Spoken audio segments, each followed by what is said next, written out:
warahmatullahi wabarakatuh. Pemirsa LDF TV, bagaimana kabar Anda hari ini?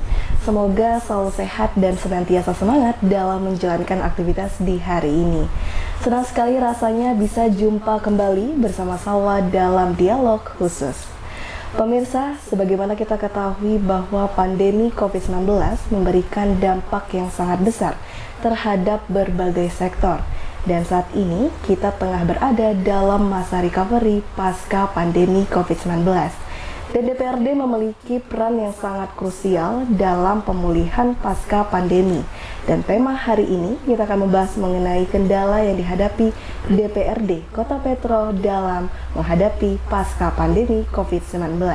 Dan untuk bisa membahas itu semua tentu saja sudah hadir bersama kita, yakni Ketua Komisi 1 DPRD Kota Metro, Pak Didi Isnanti. Assalamualaikum Pak Didi. Waalaikumsalam warahmatullahi wabarakatuh. Sehat kabarnya Pak? Alhamdulillah sehat. Terima kasih Pak Didi sudah diterima ya di sela-sela kesibukannya. Iya, sama-sama untuk informasi. Baik Pak, ketika berbicara mengenai pandemi COVID-19 kan sudah bisa dikatakan sudah berlalu ya Pak. Iya. Dan di tahun 2022 ini kita sudah berada di masa recovery atau pemulihan. Namun jauh sebelum kita berbicara mengenai situasi saat ini, saya ingin flashback lagi nih Pak mengenai situasi saat pandemi di Kota Metro itu bagaimana Pak? Saat itu mungkin bisa diceritakan apakah begitu urgent saat itu, begitu genting atau justru tidak? Ya, terima kasih. Jadi kalau bicaranya pandemi itu di awal 2020, tepatnya di bulan Maret, pemerintah waktu itu mengumumkan masa kritis pandemi. Kalau kami bicara di Dapil atau di daerah kami, di Metro Kota Metro khususnya Dapil saya di Metro Utara ini kan terkesan ini masih kelurahan yang masih sangat masih di dalam lah ya. Jadi sangat dampak itu terasa sekali di kala biasa masyarakat beraktivitas normal, mencari nafkah, bertani, buruh, sopir. Hari itu Maret 2020 kita ngedrop. Karena apa? Biasa kita beraktivitas di luar ruangan, hari itu kita dipaksa, kita dikurung di rumah kita sendiri. Ya karena bagaimanapun juga kita menghormati pemerintah, karena pandemi juga harus kita hindari, pandemi juga harus kita lawan.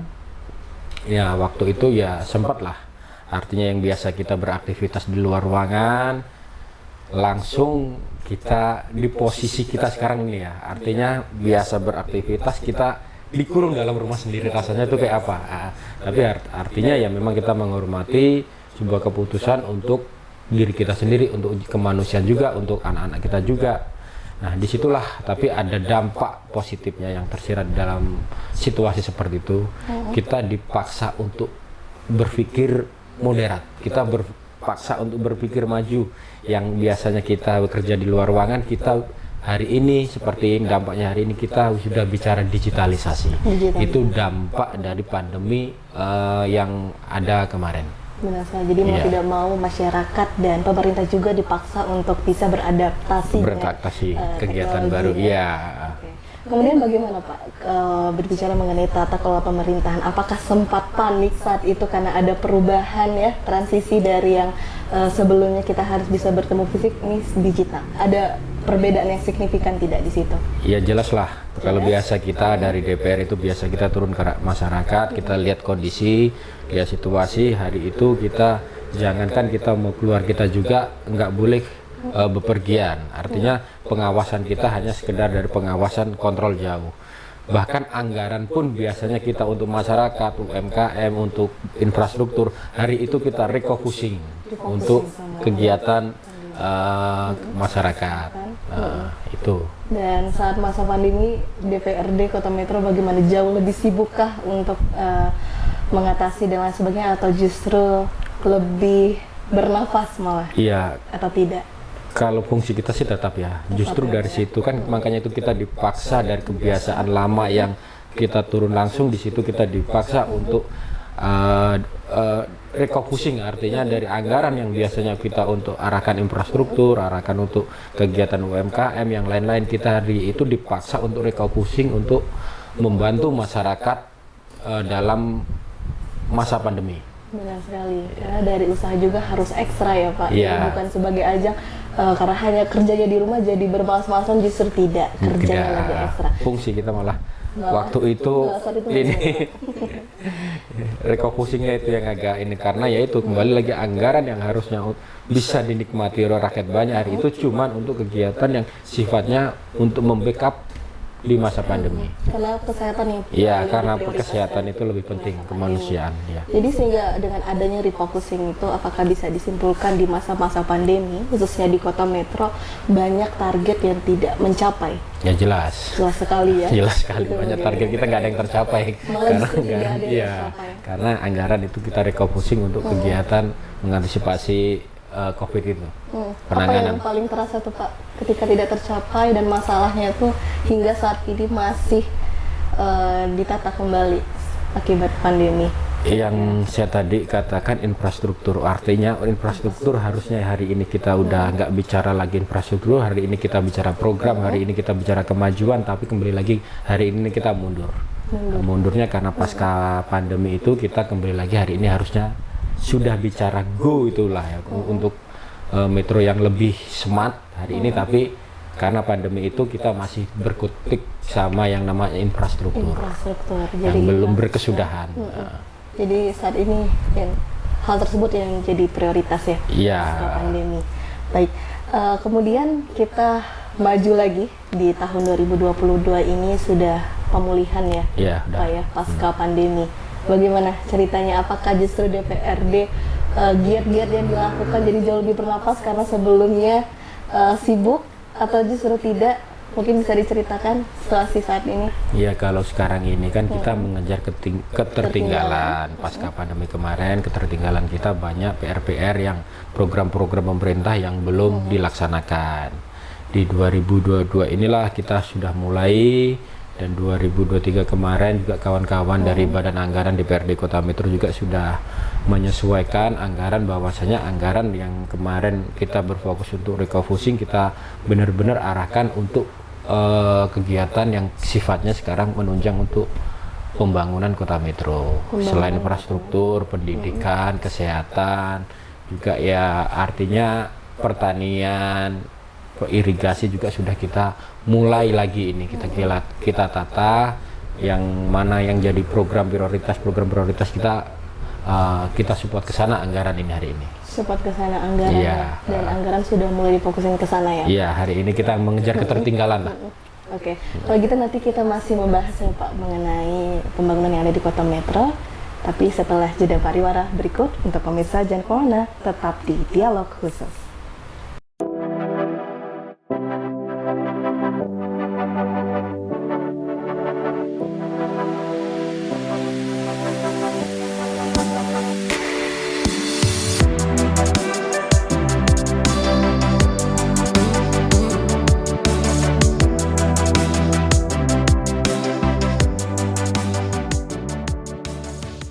Terima kasih pemirsa, Anda kembali menyaksikan Dialog Khusus, dan tentu saja kita masih berdialog bersama Ketua Komisi 1 DPRD Kota Metro. Pak Didi, kita lanjutkan kembali perbincangan kita ya Pak. Pak, berbicara mengenai new normal atau masa pemulihan saat ini kan memang merupakan sebuah kesempatan untuk kita bisa menata kembali, asalkan diiringi dengan penyusunan prioritas. Nah, saat ini Kota Metro apa sih Pak yang menjadi PR kalau dari sudut pandang Pak Didi sendiri yang perlu dibenahi dan menjadi PR di tahun 2023 tentunya? Kalau bicara PR itu ya artinya bicara lagi visi misi, artinya visi misi mana yang prioritas, mana yang tidak prioritas. Sebenarnya visi misi itu kan miliknya wali kota. DPR itu tidak punya visi misi, Tidak punya yang visi punya kepala daerah. Cuman kita mengsinkronisasikannya, artinya sebagai kita fungsinya pengawasan salah satunya. Nah saat ini memang kalau bicaranya ketertinggalan prioritas ya kita jauh tertinggal. Hari ini bagaimana masyarakat kita masih banyak yang belum menikmati infrastruktur yang adil dan merata. Infrastruktur yang adil dan merata itu dikala wali kota mempunyai prioritas program bebas banjir, terang benderang, kelurahan digitalisasi, itulah yang kita dorong untuk segera diselesaikan karena itu sudah masuk RPJMD dan janji politik beliau sebagai kepala daerah.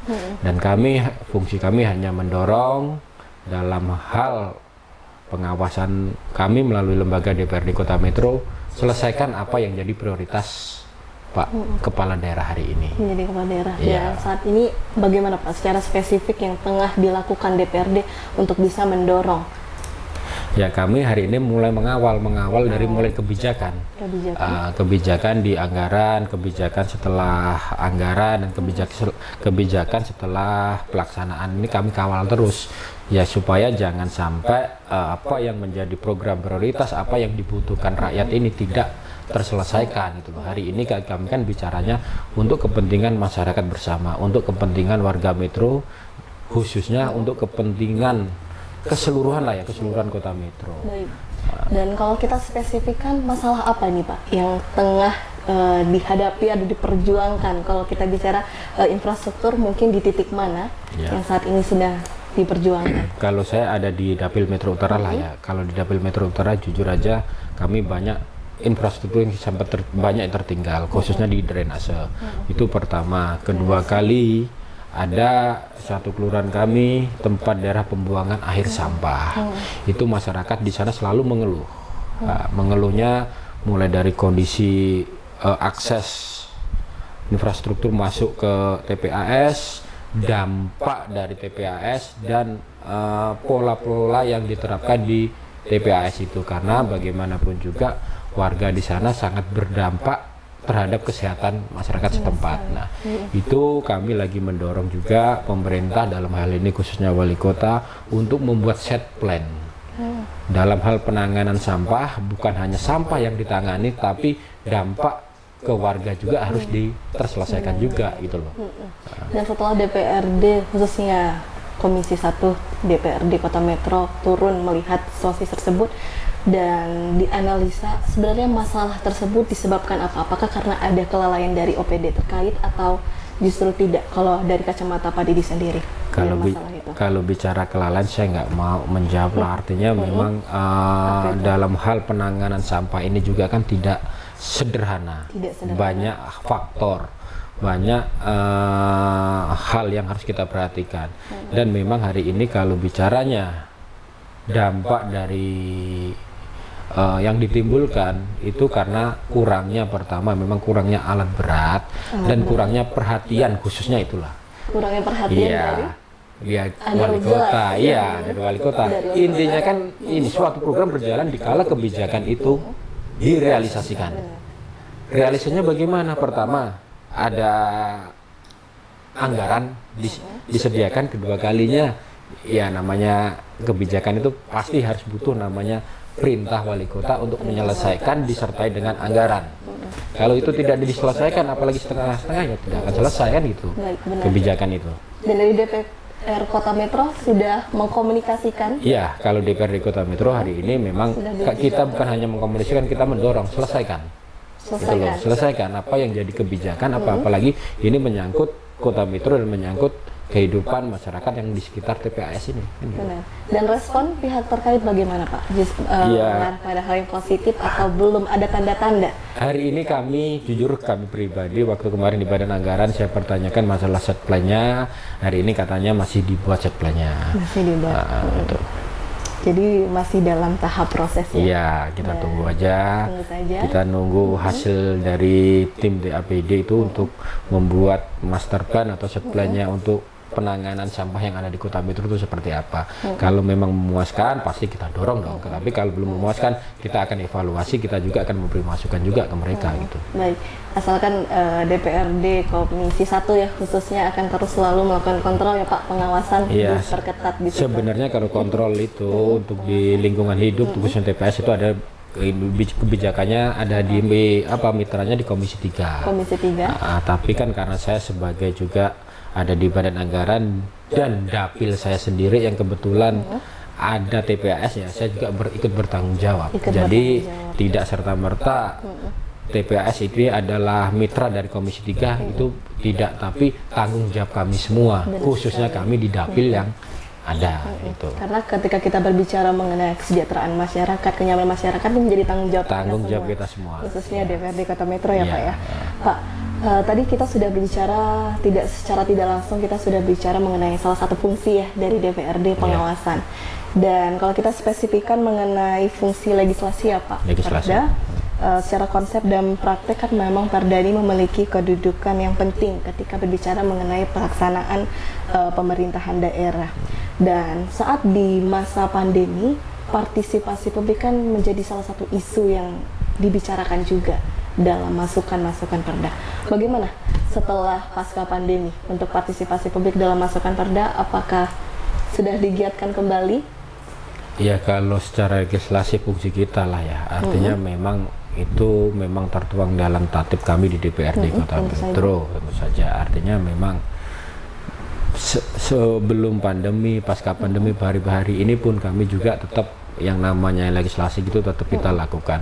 Contohnya hari ini bagaimana kami di Komisi 1 ya, Satpol PP khususnya kita yang jadi meter leading sektor kami Satpol PP kita arahkan untuk sebagai garda terdepan Kota Metro dalam hal peningkatan PAD. Kita maksimalkan Satpol PP itu hari ini fungsinya maksimal. Jangan hanya sekedar di kantor duduk nongkrong di pasar, itu tidak, kita maksimalkan benar-benar untuk mengawal perda yang sudah kita buat. Gitu loh.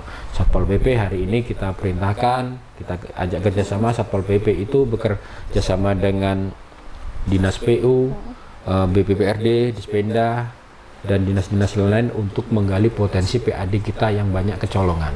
Itu fungsi kita arahkan.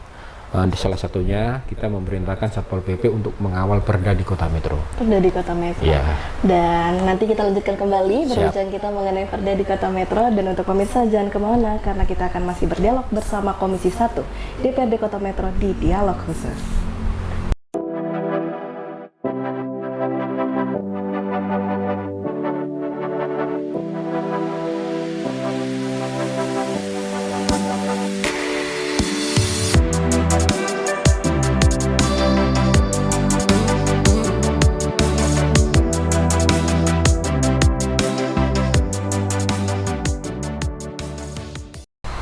Terima kasih pemirsa, Anda kembali menyaksikan Dialog Khusus dan tentu saja kita masih berdialog bersama Ketua Komisi 1 DPRD Kota Metro. Pak Didi, tadi kita sempat terhenti ya mengenai perda, khususnya di Kota Metro. Dan jika kembali lagi kita bicara mengenai partisipasi publik, khususnya masyarakat di Kota Metro, sebenarnya apa sih Pak yang paling didominankan, disuarakan oleh masyarakat yang terdengar oleh Komisi 1 DPR? Iya, kalau bicaranya yang disuarakan itu mayoritas semua itu infrastruktur yang adil dan merata sebenarnya. Semua rata-rata ke situ, baru bicaranya kesehatan, UMKM, baru pelayanan. Ya, makanya bagaimana kita bicara kota mau pelayanan yang bagus, infrastrukturnya juga belum menunjang sepenuhnya kan gitu. Baik. Lalu kalau dari segi anggaran bagaimana Pak? Apakah sekiranya anggaran yang dimiliki oleh Kota Metro itu kira-kira bisa mengcover semua yang menjadi kebutuhan di infrastruktur, atau justru tidak kalau realitanya kita lihat? Iya, kalau anggaran yang ada di Kota Metro ini khususnya di 2023 ini memang sebagian besar sudah kita maksimalkan untuk infrastruktur. Sesuai dengan janji politik, sesuai dengan RPJMD dan permintaan masyarakat, memang juga selesaikan infrastruktur ya. Salah satunya kan bebas banjir. Bagaimana bebas banjir ini di Kota Metro ya? Pertama memang harus ada perencanaan, kedua kali disertai dengan anggaran. Ya, itu sekarang perencanaan dan anggaran ini kita memang belum maksimal karena anggarannya juga belum maksimal. Harus kita berbagi juga ke dinas-dinas yang lain, karena di situ juga kita harus memikirkan pendidikan, kesehatan juga harus kita selesaikan juga. Maksimal tersebut apakah disebabkan oleh faktor karena kurangnya anggaran? Anggaran yang belum maksimal. Tidak. Anggaran yang belum maksimal disesuaikan dengan kondisi permintaan masyarakat, disesuaikan dengan kondisi yang ada, dan anggaran yang ada itu belum seimbang. Jadi kita bertahap. Kita bertahap. Oke. Baik. Tapi apakah tidak bisa diberikan disolusikan untuk mencari anggaran yang mungkin menguatkan sektor-sektor, misalnya contoh di pariwisata, atau justru sudah ada fokus ke sana DPRD mengusulkan? Ya, salah satunya tadi yang saya sebutkan di segmen sebelumnya, artinya kita hari ini bagaimana meningkatkan PAD melalui pengawasan Perda. Artinya dari Satpol PP kita tugaskan itu supaya apa? Itu akan jadi garda terdepan buat masyarakat, buat pengusaha-pengusaha Kota Metro yang melanggar Perda. Artinya akan ada konsekuensinya. Artinya nih contoh nih, ada beberapa perusahaan atau apa yang pasang reklame tapi mereka belum bayar PAD-nya ke Kota Metro. Dan hari ini yang lagi viral masalah pengalihfungsian trotoar menjadi tempat usaha. Nah, itu kan harus ada hitung-hitungannya juga. Itu kan juga harus melanggar Perda. Itu juga harus kita tertibkan. Nah, hal-hal seperti itulah nanti yang kiranya nanti akan menjadi sumbangsih masukan atau menjadi penambahan PAD untuk Kota Metro. Jadi hal tersebut juga bisa menjadi penambahan PAD ya. Iya. Tapi kalau dari Pak Dedi sendiri melihat, apakah Kota Metro punya potensi lebih dari itu, Pak? Bagaimana? Kota Metro itu kota kecil ya. Kalau bicaranya pariwisata, kita kelasnya wisata ini masih wisata lokal, domestik belum bisa go. Karena apa? Kalau bicaranya wisata itu kan harus disertai dengan sarana prasarana, infrastruktur. Contohnya ini yang lagi-lagi ini di Cabeturang kita punya wisata alam, tapi akses masuknya ke tempat wisata itu aja jalannya jelek. Bagaimana ya orang luar mau masuk Kota Metro? Bagaimana kalau orang luar mau berinvestasi di Kota Metro? Pertama, kalau lihat sarana prasarannya kurang menunjang. Terus yang paling utama nanti di situ adalah iklim perizinannya. Nah, kita sudah mendorong, kemarin sudah meresmikan MPP supaya apa? Perizinan akan dipermudah, tapi harus disertai juga kalau untuk berinvestasi kondusif dan infrastruktur sarana prasarana juga harus menunjang. Itu salah satunya. Salah satunya. Jadi bisa disimpulkan yang harus benar-benar difokuskan infrastruktur terlebih dahulu agar bisa menarik investor. Pembangunan lainnya ya, Pak Didi. Baik, Pak Didi, tadi kita sudah banyak ya Pak membahas mengenai infrastruktur pembangunan dan lain sebagainya. Dan sesuai dengan tema kita hari ini, sebenarnya apa akhirnya yang menjadi kendala dari DPRD Kota Metro pasca pandemi? Mungkin kita bisa bicara dari secara internal. Ya, kalau jadi kendala yang dihadapi karena anggaran kita ini kan kecil, sedangkan kebutuhan kita dikatakan banyak. Artinya untuk memenuhi kebutuhan satu dinas, khususnya di PUPR, di kaitan infrastruktur, di Dishub kaitan lampu jalan, itu juga belum maksimal. Makanya bagaimana kita mau memaksimalkan sebuah kota yang smart, artinya ramah terhadap anak, kalau bicaranya hari ini kondusif dari segi infrastruktur, keluhan warga aja masih banyak gitu. Kita nggak bicara hari ini bicara suatu kota yang smart city lah ya, tapi di sisi lain kita juga masih banyak warga kita ketertinggalan dalam arti ya kita bisa membedakan lah. Di Metro ini kan ada 5 kecamatan. Antara kecamatan ini Metro Pusat dengan kita bandingkan dengan Metro Utara, khususnya di daerah-daerah pedalaman itu sangat jauh selisihnya. Makanya ya itu maksud saya, program pemerintah ini jangan hanya menyentuh di lapisan masyarakat kota, tapi sampai tingkat bawah, pembangunan yang adil dan merata, kan itu. Iya, benar sekali. Agar ketimpangan juga tidak signifikan.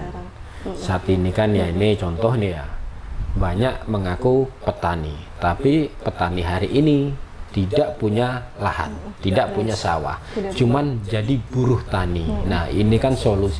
Kita harus mencari solusi. Untuk jadi petani itu paling tidak harus punya lahan. Kalaupun tidak punya lahan, minimal punya sawah orang lain, itu ada ketersediaan air. ketersediaan pupuk. Nah, inilah peran pemerintah, harus hadir di situ. Harus hadir di situ. Ya. Baik, dari segenap permasalahan yang sudah dijabarkan, terakhir mungkin bisa dimasukkan sebagai closing statement ya Pak ya. Bentuk dukungan apa yang dibutuhkan baik dari secara internal DPRD atau eksternal? Mungkin bisa disampaikan untuk pemirsa di rumah sebagai closing. Ya, terima kasih. Kalau bicara Kota Metro hari ini, kita mengharapkan pemerintah khususnya kepala daerah fokus dan intens terhadap apa yang sudah menjadi dan RPJMD Kota Metro hari ini. Selesaikan apa yang sudah menjadi tugas dan fungsi. Yang punya visi misi adalah kepala daerah. Kami hanya mengawasi dan legislasi dan anggaran. Silakan, kami akan mendorong untuk percepatan pembangunan Kota Metro, dan kami akan mengawasi setiap kebijakan dan anggaran yang ada di Kota Metro selama itu berpihak kepada masyarakat. Baik, dan itu janji pasti ya dari DPRD Kota Metro. Ya, itu memang tugas. Baik, terima kasih Pak Didi sudah berbagi informasi dan cerita. Semoga sukses dan sehat selalu ya Pak. Amin, terima kasih. Dan tak lupa saya ucapkan terima kasih juga untuk pemirsa di rumah, bahwa pasca pandemi COVID-19 dapat menjadi momentum yang tepat untuk bisa menata kembali sendi-sendi integritas dan konektivitas di Kota Metro, dan kita doakan semoga DPRD Kota Metro dapat menguatkan kembali ketiga fungsinya secara konsisten dan berkesinambungan. Saya Salwa Sakinah, mewakili kru yang bertugas hari ini pamit undur diri. Wassalamualaikum warahmatullahi wabarakatuh. Sampai jumpa.